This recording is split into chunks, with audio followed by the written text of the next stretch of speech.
인사해 주세요. 네, 사랑하고 축복합니다. 어떤 한 부부가 있었다고 합니다. 어느 날 부인이 이렇게 이야기를 했습니다. 당신은 나를 얼만큼 사랑해? 남편은 고민을 하다가 내가 너를 이처럼 사랑해 라고 이야기를 했습니다. 근데 이처럼 사랑해가 얼마만큼일까?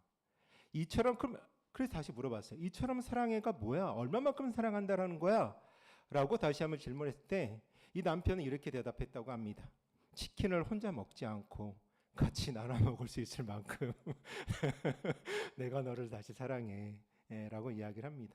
닭다리를 내가 다 먹지 않고 내가 너에게 줄 만큼 사랑해 라고 이야기했다라고 하는 유머가 있습니다.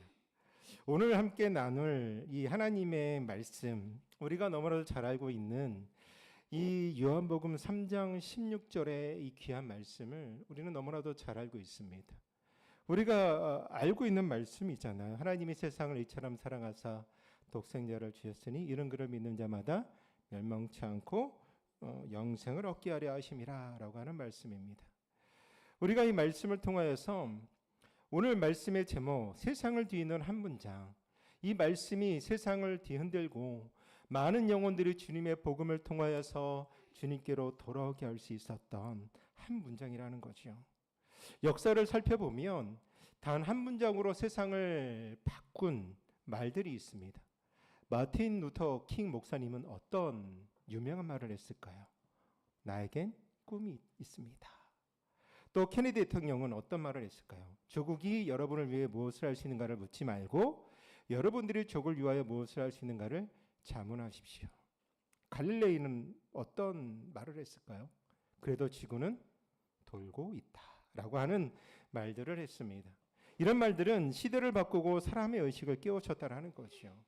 인류 역사상 가장 많은 사람들의 마음을 바꾸고 가장 많은 생명을 구하고 가장 많은 선교사님들을 파송시킨 한 문장이 바로 오늘 말씀, 이 요한복음 3장 16절 말씀이라는 거죠.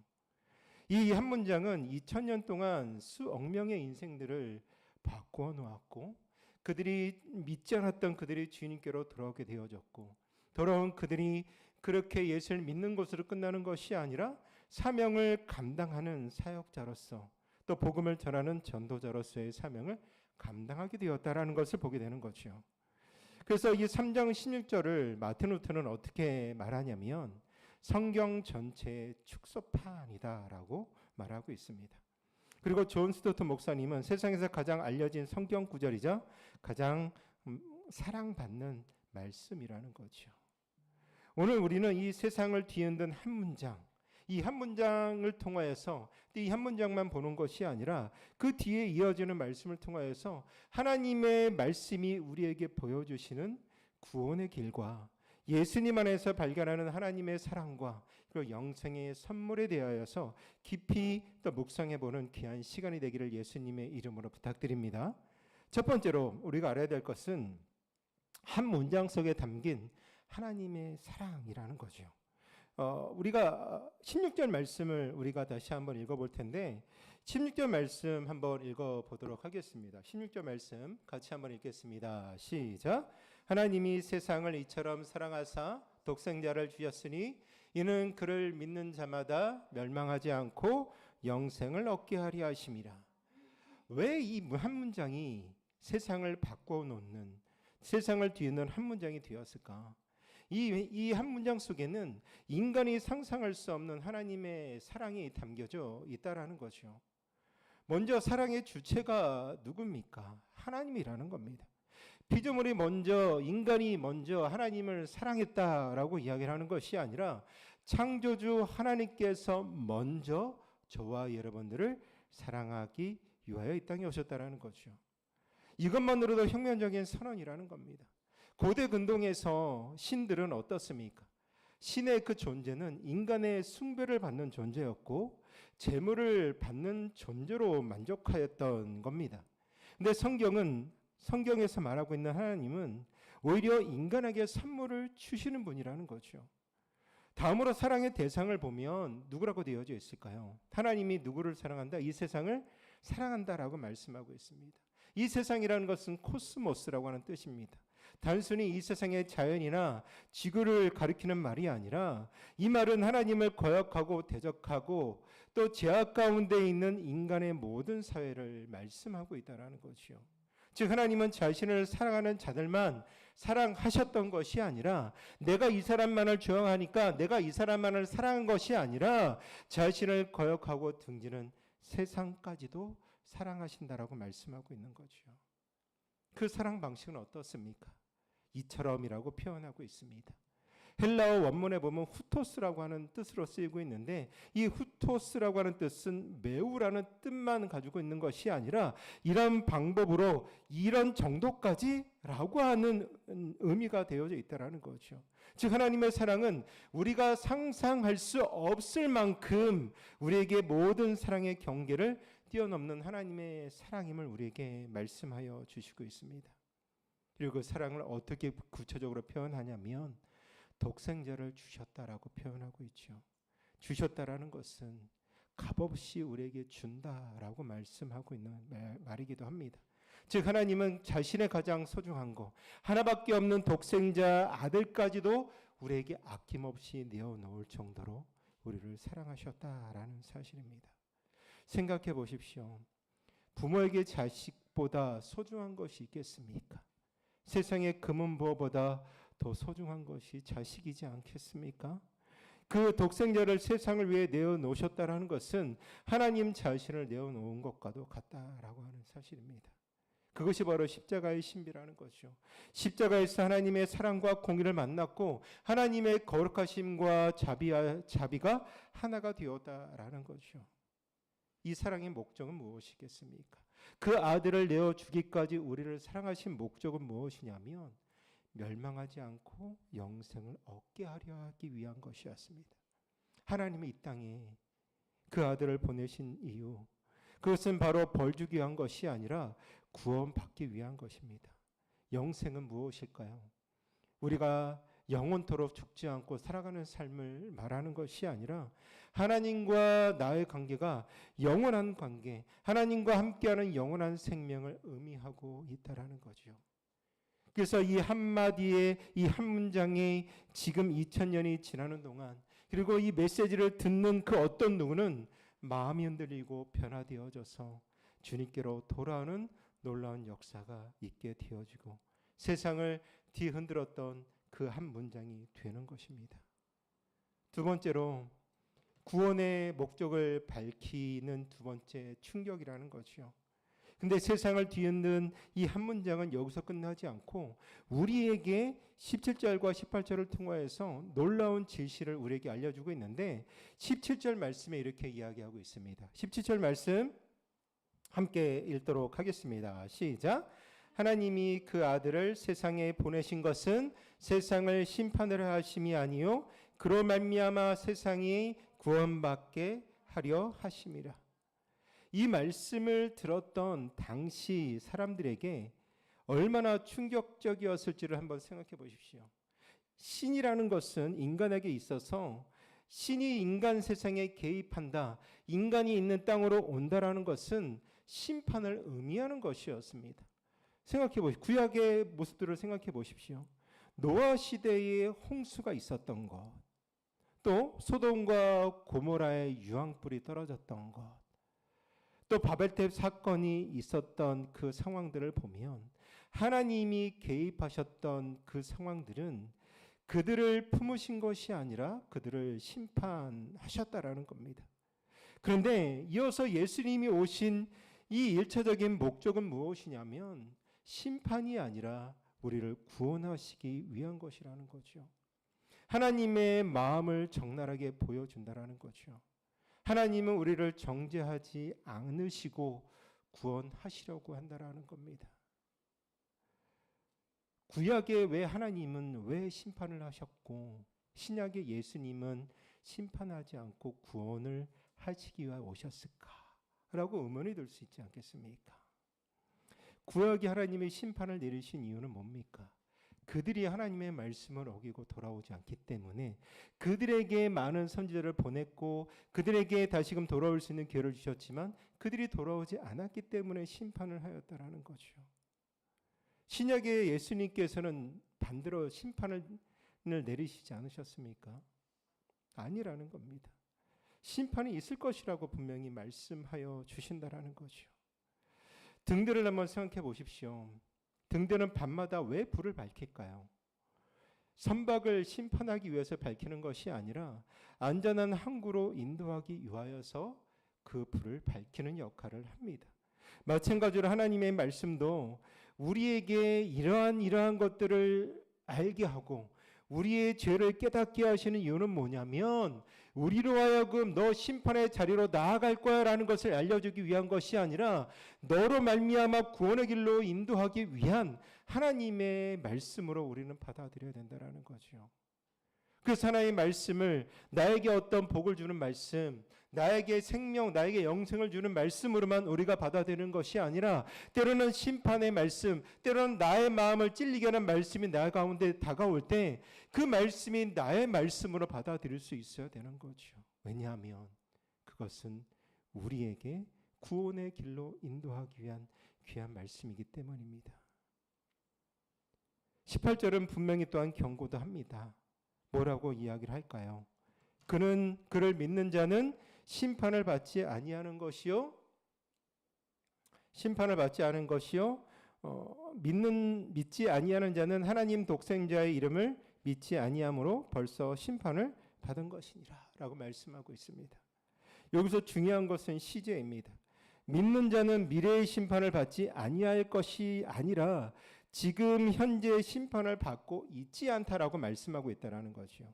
이 말은 뭐냐면 믿지 않는 자는 미래의 심판을 받는다라는 것이 아니라 이미 심판을 받은 것이다라고 말씀하고 있는 내용입니다.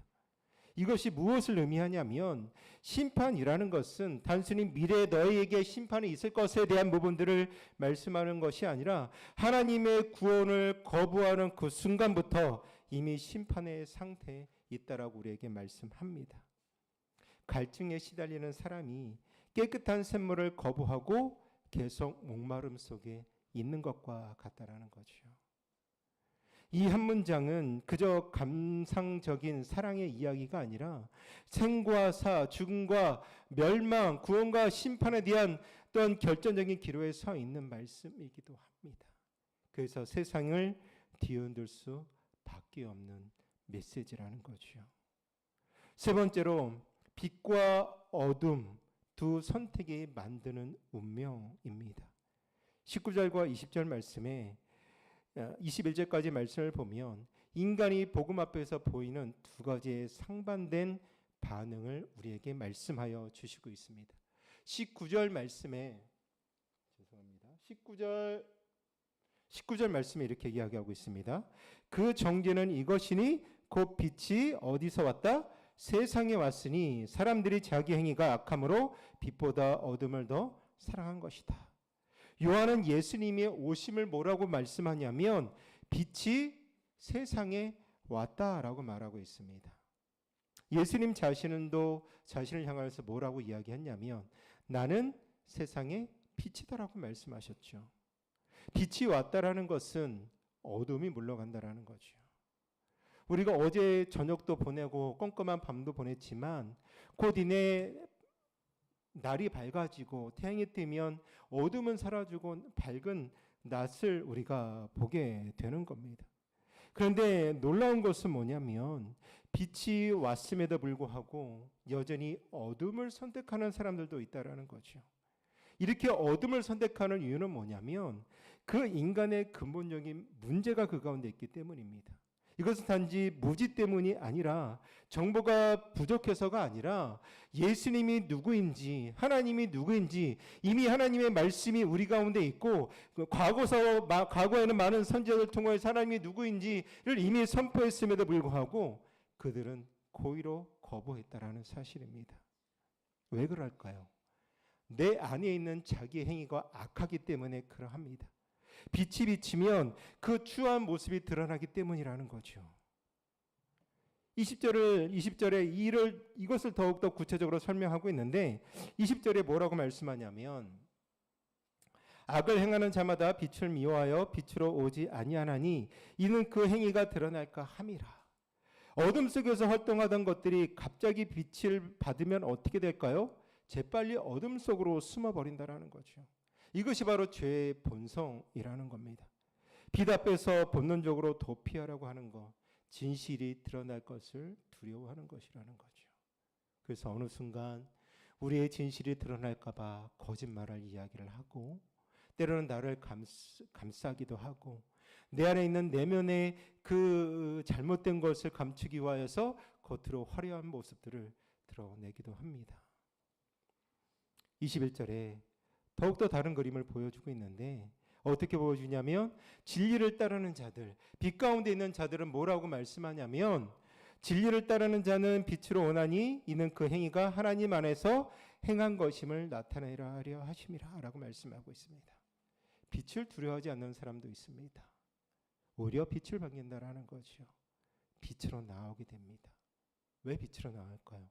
내 안에 있는 행위, 나의 모습을 통하여 드러나는 행위가 하나님 안에서 행한 것처럼 하나님의 말씀 안에서 내가 살아가고 하나님 말씀의 뜻대로 내 일상의 삶 속에서 내가 살아갈 때 우리는 당당히 드러내고 싶어 한다라는 거죠. 우리는 세상 속에서 나 그리스도인이야라고 당당히 드러내고 살아가고 계십니까? 아니면 내가 그리스도인이라는 것을 여전히 숨기면서 내가 살아가고 있으십니까? 어느 순간 나를 봤을 때 상대방이 너 교회 다녀? 너 그리스도인이야? 라고 하는 의문을 맺게 하는 자가 아니라 너 진짜 그리스도이구나 라고 하는 내용을 전해줄 수 있는, 드러낼 수 있는 우리들의 모습이 되어야 된다는 거죠. 이것이 바로 빛은 심판의 도구가 아니라 영광의 무대이기 때문입니다. 그래서 요한복음 3장 이 16절이라고 하는 이 한 문장이 만들어낸 두 가지의 운명은 뭐냐면 같은 빛 앞에서 어떤 사람들은 어두움으로 도피하고 어떤 사람들은 빛으로 나온다라는 겁니다. 같은 복음을 들어도 어떤 사람들은 거부하고 어떤 사람은 영접한다라고 하는 사실이죠. 여기서 우리는 자신에게 정확한 질문을 던질 수 있어야 합니다. 나는 과연 어떤 사람일까? 여러분들은 어떤 사람이십니까? 나는 최원수, 나는 박하영이 아니라 나는 정말 예수님을 드러내는 사람인가? 나는 정말 예수 그리스도를 드러내고 싶은 사람인가? 아니면 나는 그것을 숨기고 싶은 사람인가라는 거죠. 하나님의 말씀이 내 마음에 비출 때 과연 나는 어떤 사람으로 비춰지고 있을까요? 불편해서 혹 피하려고 하십니까? 아니면 더욱더 빛으로 가까이 나아가고자 하는 사람이십니까? 사랑하는 성도 여러분, 이 요한복음 3장 16절 이 한 문장은 단순히 우리에게 아름다운 글귀로만 남겨져서는 안 되고 완전한 새로운 세계가 열려 젖혀졌다라고 하는 사실로 우리는 바라볼 수 있어야 합니다. 이 한 문장이 선포되기까지 인류는 어떻게 살았을까요? 과거 신들의 변덕 때문에 떨며 살아가지 않았겠습니까? 신들은 우리에게 심판을 내리는 신이고 때로는 그 변덕을 부려서 우리를 힘들게 하는 신으로서 우리는 받아들이고 있지는 않습니까? 무엇을 해야 구원을 받을 수 있지 몰라서 온갖 종교 행위를 행하고 종교 의식을 통하여서 신의 마음을 얻으려고 애썼던 과거, 지금 우리의 마음속에 우상을 바라보며 그러한 것들을 바라보고 있지는 않습니까? 구원은 어떤 행위로서가 아니라 하나님의 선물이라고 하는 사실입니다. 우리가 하나님을 사랑해서가 아니라 먼저 하나님이 우리를 사랑하셨다라는 것이라는 거죠. 저와 여러분이 의로워서 우리가 의로운 자가 된 것이 아니라 하나님이 우리를 의롭다 여기셨다라고 하는 사실입니다. 이것이 복음이라는 거죠. 우리는 이 복음을 통하여서 하나님의 무조건적인 사랑을 발견할 수 있어야 합니다. 그리고 그 사랑 안에서 영생이라고 하는 선물을 저와 여러분들은 받으셔야 된다는 거죠. 여러분들이 오래 살기를 원하는 삶이 아니라 내가 이 땅에서 내가 오래 살고 내가 부귀영화를 누리고 내가 이 땅 가운데 떵떵거리며 살고 높은 지위를 누리며 살아가는 그런 삶을 살아가는 것이 아니라 하나님과의 영원한 관계, 죄가 끊어진 하나님과의 관계가 예수 그리스도로 말미암아 회복되어지는 놀라운 이 영생의 본질을 여러분들이 얻으셔야 된다는 거죠. 지금도 이 세상에서 많은 믿는 자들이 전하는, 전도자를 통하여 전하는 이 한 문장이 사람들의 삶을 바꾸어 가고 있습니다. 절망에 빠진 사람들에게 희망을 주고 죄감에 시달리는 사람에게 용서를, 죽음을 두려워하는 사람들에게 영생의 확신을 주고 있는 하나님의 말씀입니다. 이것이 바로 살아계신 하나님의 말씀이라는 거죠. 오늘 저와 여러분들은 이 말씀을 통하여서 두 가지의 질문이 정확하게 남습니다. 이 놀라운 복음을 받은 우리는 어떻게 살아야 되는가? 우리도 이 세상을 흔드는 사람이 되어야 되지 않는가라는 거죠. 만약 구원의 선물을 여전히 받고 있지 않다면 지금 이 순간이 바로 그 날이라는 겁니다. 하나님의 사랑이 바로 여러분들을 향해 있고 그러기에 예수 그리스도를 믿으십시오. 그러면 영생을 얻습니다. 이것이 하나님의 약속이라는 사실을 반드시 믿으시기를 부탁드리겠습니다. 두 번째로 우리가 예수님을 믿고 있다면 저와 여러분들은 빛의 자녀로 살아가야 될 줄로 믿습니다. 더 이상 어두운 가운데 숨는 자가 아니라 우리가 세상 가운데 그리스도인이라는 것을 속이면서 숨기면서 살아가는 그런 자가 아니라 빛을 드러낼 수 있고 그 빛 안에서 하나님의 사랑 안에서 나의 행위가 하나님의 뜻을 온전히 드러낼 수 있는 그 아름다운 삶을 내 안에서 하나님 안에서 행하고 그 행한 것을 세상에 드러낼 수 있기를 부탁드리겠습니다. 또 하나는 이 놀라운 복음을 나를 통하여서 세상에 내 옆에 있는 이웃들에게, 지인들에게, 또한 직장에 있는 모든 사람들에게 전할 수 있어야 합니다. 이 놀라운 이 한 문장이 다른 사람들에게도 경험하게 되지 않겠습니까? 저와 여러분들이 이 말씀을 통하여 구원받은 하나님의 자녀라는 것을 확신하였더라면, 이 우리가 그렇게 변화되어졌더라면 세상을 뒤바꾼 이 한 문장이, 나의 인생을 뒤바꾼 한 문장이 다른 세상의 한 사람이 변화되어지고 뒤바뀌는 인생이 되어야 되지 않겠습니까? 말로만이 아니라 우리의 변화된 삶을 통하여서 드러내야 될 줄로 믿습니다. 요한복음 3장 16절 하나님이 세상을 이처럼 사랑하사 독생자를 주셨으니 이런 그를 믿는 자마다 멸망하지 않고 영생을 얻게 하려 하심이라. 한 문장이 저와 여러분들의 인생을 뒤바꿔 놓았습니다. 이제 우리의 삶을 통하여서 다른 사람의 인생도 뒤흔들어 놓기를 예수님의 이름으로 부탁드리겠습니다. 이것이 바로 하나님의 말씀이 우리에게 보여주신 길이고 구원의 길이며 예수님 안에서 우리를 발견할 수 있는 하나님의 사랑과 영생에 대한 선물에 대한 우리의 응답이 되어야 될 줄로 믿습니다. 이번 한 주간을 살아가시면서 이 세상을 뒤바꾼 한 문장, 우리의 인생을 바꾼 한 문장을 통하여 과연 나는 세상 가운데 어떻게 살아가야 되는가 결단하고 고민하고 한 주간도 믿음으로 승리하며 나아가는 우리들의 모습이 되기를 예수님의 이름으로 축복드리겠습니다. 기도하겠습니다. 사랑과 은혜가 많은